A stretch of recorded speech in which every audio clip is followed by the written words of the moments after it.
1장 13절에서 17절 말씀이 되겠습니다. 17절 말씀은 함께 보도록 하고 제가 13절에서 16절까지 먼저 읽어드리겠습니다.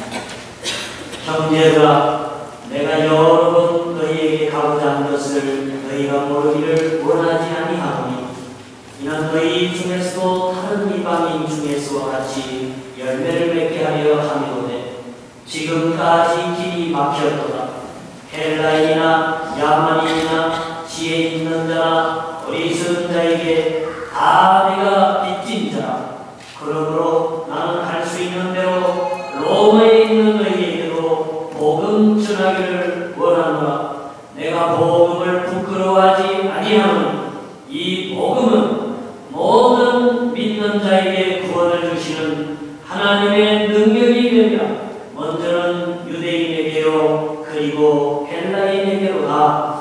복음에는 하나님의 의가 나타나서 믿음으로 믿음에 이르게 하나니 기록된 바 오직 너희는 믿음으로 말미암아 살리라 함과 같으니라. 아멘.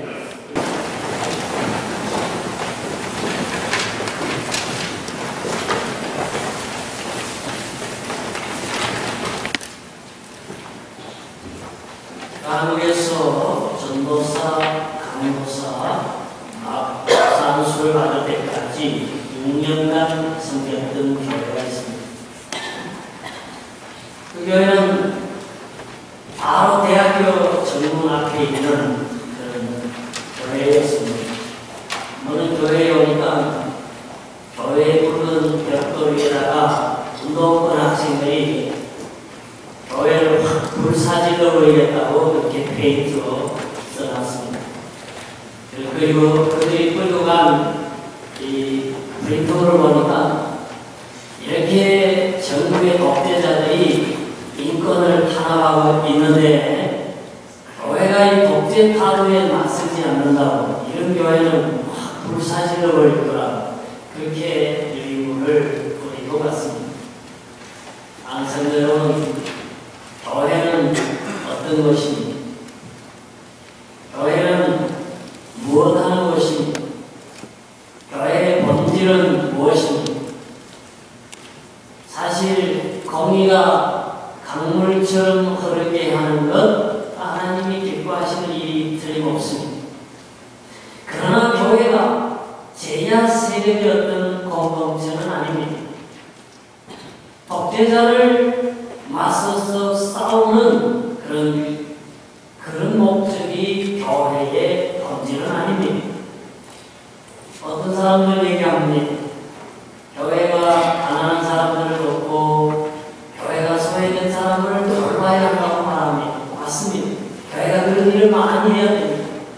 그러나 가나다 정부가 사회복지 그런 제도를 통해서 혹은 사회복지사를 통해서 가난한 사람을 돕고 병을 치료하는 게 교회가 돕는 것보다 예산도 많고 인력도 전문적입니다. 지금 제가 드리고 싶은 말씀은 그것입니다. 우리가 교회입니다. 우리가 교인입니다. 교회가 해야 할 여러 가지 일이 있지만은 교회가 본질적으로 해야 할 가장 중요한 그것이 있다는 것입니다.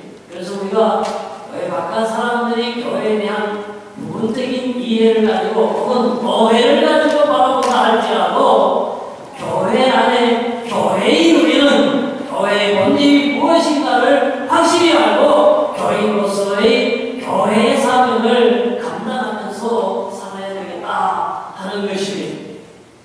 여러분, 교회는요 하나님을 예배하는 게 중요한 사명 중에 하나입니다. 그래서 예배를 통해서 하나님을 영화롭게 하고 예배를 통해서 성도들이 하나님을 만나고 하나님의 임재를 체험하고 예배의 은혜를 경험하면서 살아가게 하는 것이 교회입니다. 그리고 교회의 또한 귀한 사명은 교회 안에 들어온 사람들에게 예수 그리스도의 사랑이 무엇인지 예수 그리스도 안에 있는 역사관이 무엇인지 그리스도인이 가져야 할 윤리의식의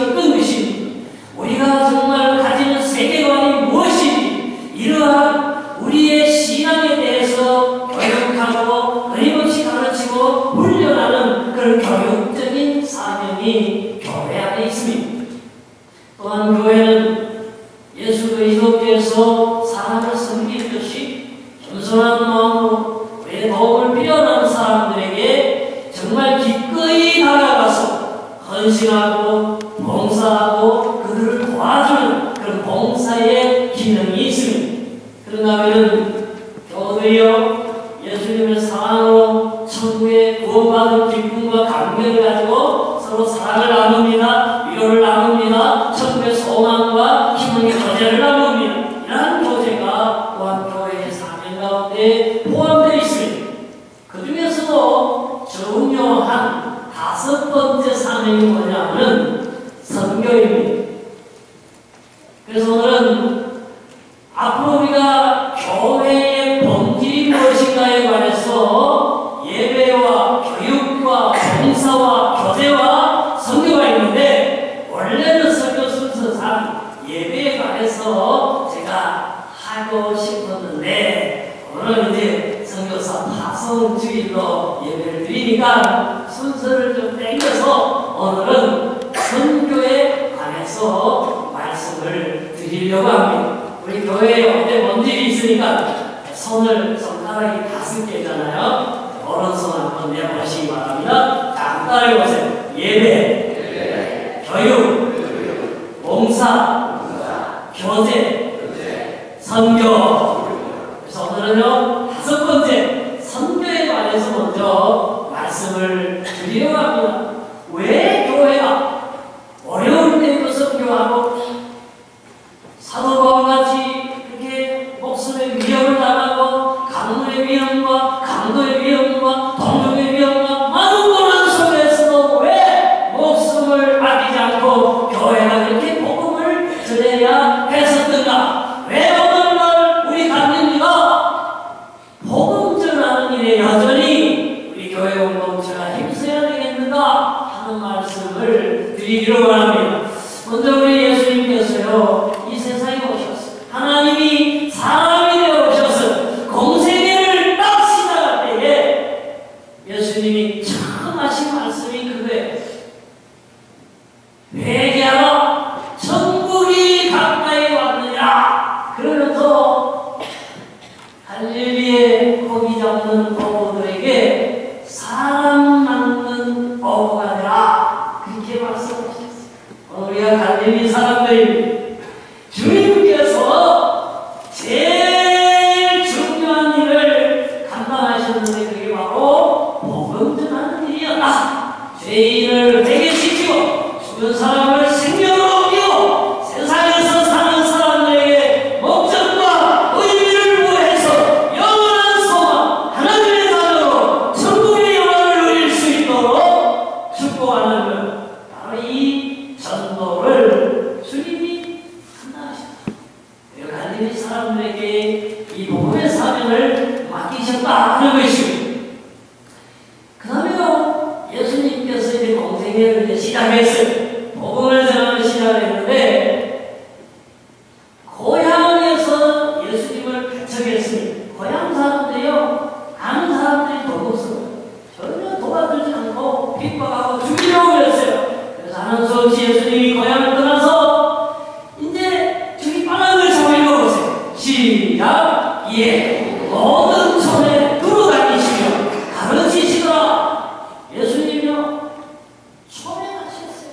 시골에 말이죠. 걸어서 구석구석 다니면서 복음을 전하셨습니다. 그래서 우리가 아는 것은 하나님께서 이 구석구석에 복음 전하기를 원하시는구나. 그래서 예수님이 몸소 발로 걸어다니시면서 전도를 실천하셨구나, 복음을 보이셨구나 하는 것을 배우게 됩니다. 그 다음에 그렇게 제자들에게 복음을 보이신 다음에 여러분 우리가 12제자가 있다고 알고 있습니다. 근데요 12제자 말고 예수님을 따라다니는 70명의 또 다른 제자들이 있었습니다. 그 후에 주께서 따로 70인을 세우사 친히 가시려는 각 동네와 각 지역으로 둘씩 앞서 보내시며 이러시되, 자, 이러시네. 그럼 한번 읽어보세요. 시작. 주사께서는 말하되 그러므로 주사는 주인에게 청하여 주사할 일꾼들을 보내주소서. 네. 70명을 둘씩 딱 띄우면 몇 팀이 나옵니까, 여러분?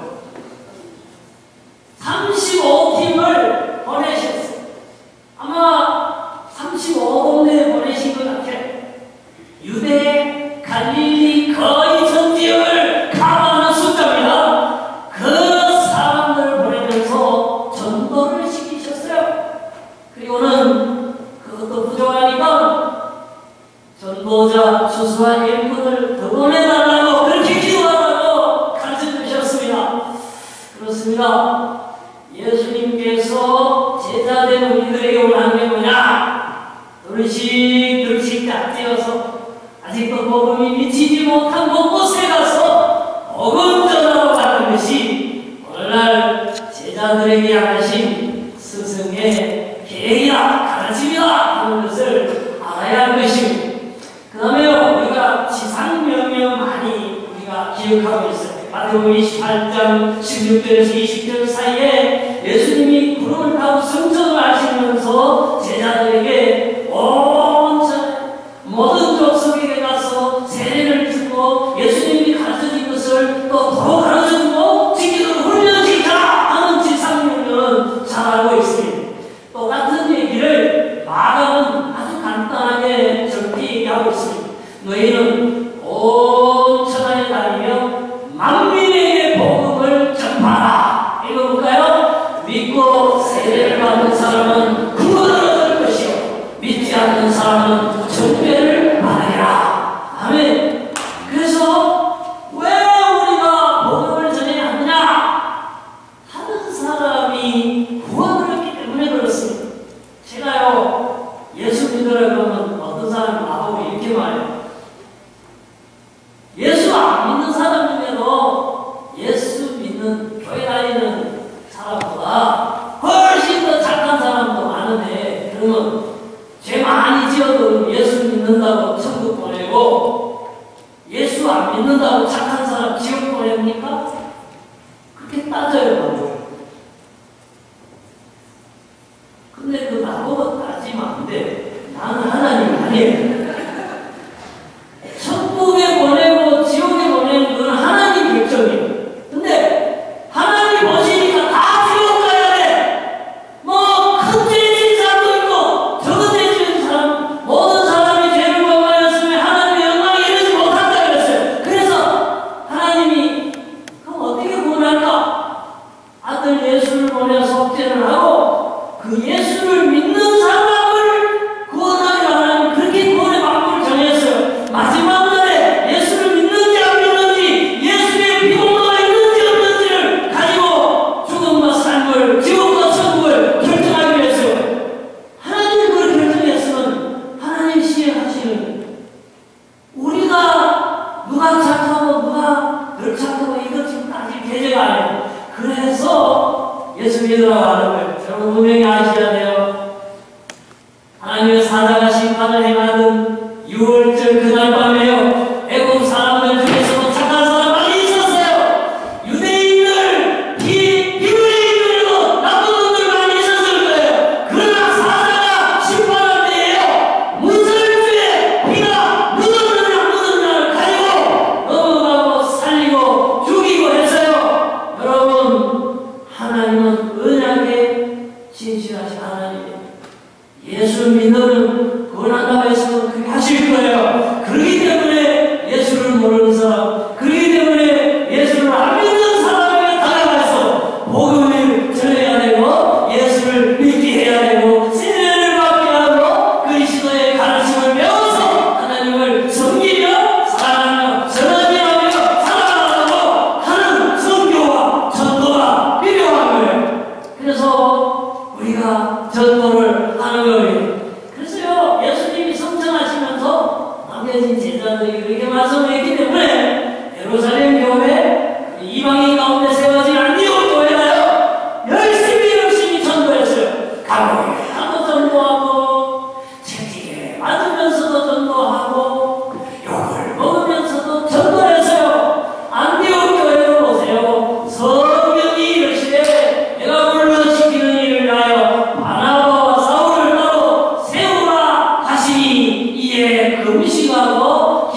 전도하고 두 사람에게 안수하여 보내리라. 여러분, 그래서 바나바와 사울이 선교사로 파송을 받고 그 다음에 고린도에 가서 교회 세우고 에베소에 가서 교회 세우고 데살로니가에 가서 교회 세우고 그 당시 아시아와 유럽에 교회가 세워지고 오늘날 세계 역사가 주 그리스도의 역사로 바뀌는 놀라운 일들을 교회가 감당하게 되는 것입니다.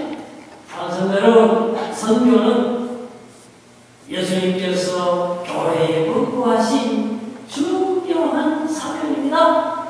사도 바울이 그랬어요. 내가 복음을 부끄러워하지 않는다. 왜? 이 복음은 모든 믿는 자에게 구원을 주시는 하나님의 능력이 되니라. 능력은 나에게만 있습니다. 여러분 보세요. 마지막 날에 우리의 예수 믿는 이 믿음이 우리를 구원할 것입니다. 아멘. 우리가 이 세상에서요 다른 사람에게 해줄 수 있는 좋은 일이 많이 있어요. 어려울 때 전화 한 통을 하는 것, 좋은 일이 있을 때 선물을 갖다 주고 축하하는 것 다 좋은 일이에요. 그러나 죽을 사람을 살리고 죄인에게 의인 될 수 있는 길을 제시해주고 하나님 나라에 못 갈 사람들이 전도자로 말미암아 예수를 믿고 하나님 나라에 갈 수 있게 한다면 우리가 이 지상에서 남을 위해서 할 수 있는 이보다 좋은 일은 없을 것입니다. 오늘 우리는 이 귀한 이 가치 있는 일을 함께 행하려고 모였습니다. 사실 저희 교회가요 중미에 10년 동안 이렇게 선교를 해왔습니다. 대적인 마이너스를 기록할 때에도 하나도 쉬지 않고 우리가 해왔습니다. 때로는 몇 명이 가기도 때로는 수십 명이 가면서 가서 교회를 세우고 가난한 사람을 돕고 복음을 모르는 사람들에게 복음을 전해왔습니다. 여러분 왜 그렇게 해야 됩니까?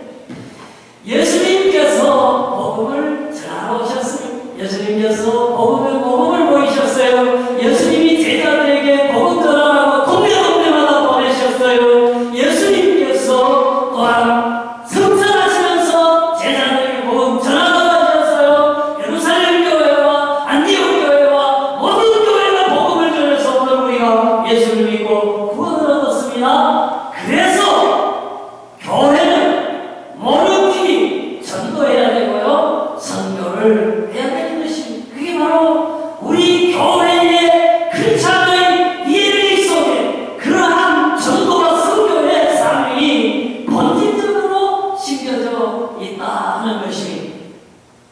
그래서 오늘 우리가 우리 윤정선 간사님, 그리고 우리 김연아 간사님, 배연이, 수연이, 오미화 간사님, 브라질 선교사로 파송하게 되는 것은 굉장히 교회다운 일들을 우리가 감당하는 겁니다.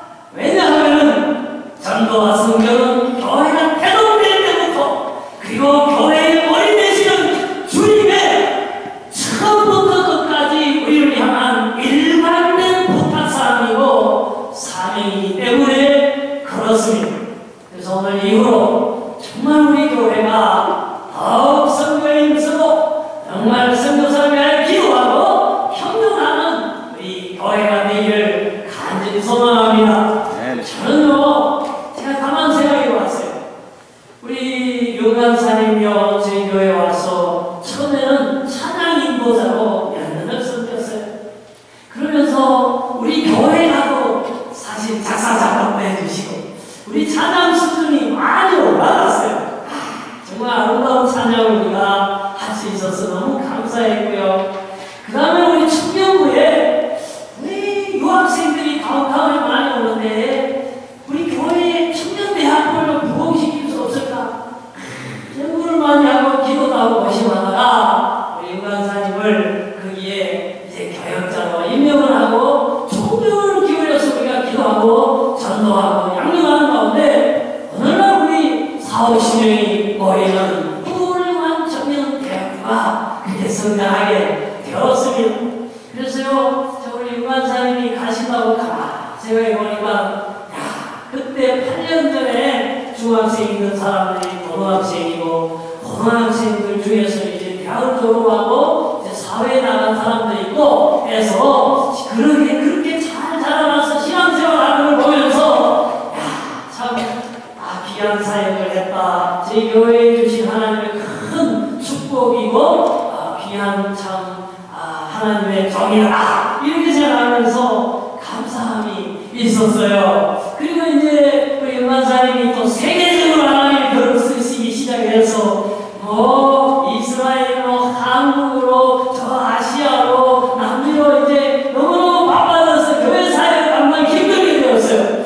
그래서 사역을 하긴 했지만은 그 뒤를 이어서 우리 토론토에서 제일 양박진 우리 엄여 간사님을 청년부도 간사로 세우셔가지고 하나님께서 그 2년 동안 이 청년부를 일하게 하셨어요. 그리고 우리 김은아 간사님은 반주자필이야. 반주하고 교사하고 유초정부에도 배역자하고 가서도 선임하고 진짜 내가 보석 깍두기라고 했어요. 여러분 그래가지고 이렇게 충성을 많이 하시다가 이제 브라질로 가게 됐는데 제 마음 한편이 팽하게 그냥 너무 서운하더라고요. 근데요 생각을 바꾸었어요. 하나님 우리가 만날 때에도 만날 것을 예상치 못하고 만났습니다. 또 하나님께서 이별할 때에도 하나님께서 때가 되어 하나님의 뜻이 있어서 하나님의 정을 옮겨가십니다. 그래서 우리는 하나님이 위대하신 하나님의 선하심 하나님의 축복하심을 믿기 때문에 저 정을 기쁘게 믿음으로 축복하고 보내겠습니다. 그리고 남미 땅에 하나님 저 정들을 통해서 크게 역사하시고 사용해 주시기 바랍니다. 우리는 이루어지는 게 아니라 우리는 보내는 게 우리는 허전한 게 아니라 우리의 지경이 넓어진다고 하겠습니다. 우리는 아쉬운 게 아니라 오히려 주의 지상명령에 신실하게 순종하고 협력하는 관계로 축복의 관계로 들어가는 걸로 믿습니다. 이렇게 생각을 바꾸고 기도하는 중에 오늘에 이루고 있습니다. 그래서 저희 교회는 우리 은관사님 또 우여간사님이 땀 흘려 눈물을 흘려 기도하며 보험에 씹으려 자라게 하신 그 40명 50명이 출전하는 청년부가 앞으로 계속해서 하나에 한 번씩 성경 헌금도 내서 지원하고 우리 교회 주거에 실어서 우리 교회 선교사로 알고 계속해서 기도하고 협력해 나가기로 당회에서도 결정했습니다. 어제 음악회의 갔더니 어떤 분들이 시사하기를 난 기사를 보고 그러더라고요. 하나님이 교회가 중미 선교만 하시는 줄 알았는데 이제 남미의 선교사도 파송한다고 광고가 나왔던데요. 그래요. 우리 광고 안 냈는데 그렇게 신문에 났대. 그래서 하나님의 교회가 선교를 많이 이렇게 하시네요. 그러더라고요. 근데 제가 그 얘기를 듣는데요. 주님께서 뜻밖의 그걸 통해서 말씀하신 것 같았어요. 이 목사, 갈릴리 교우 잘 들어. 이거 내가 기뻐하는 일이야. 아주 좋은 일이야. 앞으로도 계속 잘해야 돼. 이 성경 잘해야 돼.